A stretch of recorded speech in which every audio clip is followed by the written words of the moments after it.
अब अक्सर वैन के छोटे छोटे आईनों से सलीम को छुपकर देखती। उसकी नजरें अब दुश्मनी की नहीं बल्कि नरमी की अक्स थीं।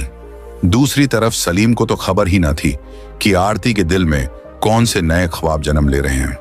आरती अपने घर बातों बातों में कहने लगी कि जिस पाकिस्तानी को मैं दहशतगर्द समझती थी शायद वही मेरी जिंदगी का हमसफर बन जाए। सलीम एक दिन हंसी खुशी मामूल के मुताबिक गाड़ी चला रहा था कि आरती ने अचानक कहा, सलीम भाई, अगर मैं कहूं कि मैं आपसे शादी करना चाहती हूं तो आप क्या जवाब देंगे? सलीम हैरत से गाड़ी का स्टीयरिंग घुमाने में भी कुछ लम्हे के लिए भूल गया। वो आरती की तरफ देखकर बोला, मैडम जी, मैंने आपसे कब कहा कि मैं आपसे मोहब्बत करता हूं?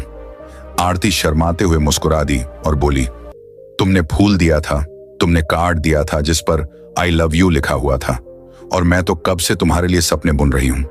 सलीम हक्का बक्का रह गया। ये सुनकर उसके दिल में भी कुछ हलचल सी होने लगी, मगर वो अभी खुद भी समझने की कोशिश कर रहा था कि ये सब क्या हो रहा है। अभी सलीम और आरती की ये बातें हो ही रही थीं कि वैन की पिछली सीट से एक फिलिपीनी नर्स मारिया हंसती हुई उठकर आई। वो आरती के पास आई और शर्मिंदगी से बोली, मैडम जी, माफी चाहती हूं। वो जो कार्ड और फूल आपको मिला था ना, वो दरअसल मेरा था। मेरे बॉयफ्रेंड ने मुझे दिया था। मैंने गलती से यहां छोड़ दिया था।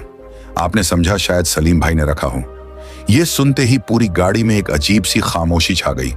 सब नर्सें और सलीम हैरत से एक दूसरे को देखने लगे। आरती, जो अभी कुछ पल पहले सपने बुन रही थी, जैसे एकदम जमीन पर आ गिरी। उसने नजरें झुका ली और शर्मिंदगी के मारे खामोशी से जाकर अपनी सीट पर बैठ गई। सलीम ने वैन स्टार्ट की और नर्सों को उनके अपने स्टॉप्स पर छोड़ना शुरू किया।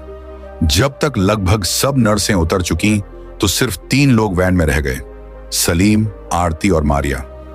सलीम ने आरती की तरफ देखकर नरमी से कहा, मैडम आरती, मैं जानता हूं आप अच्छी खातून हैं।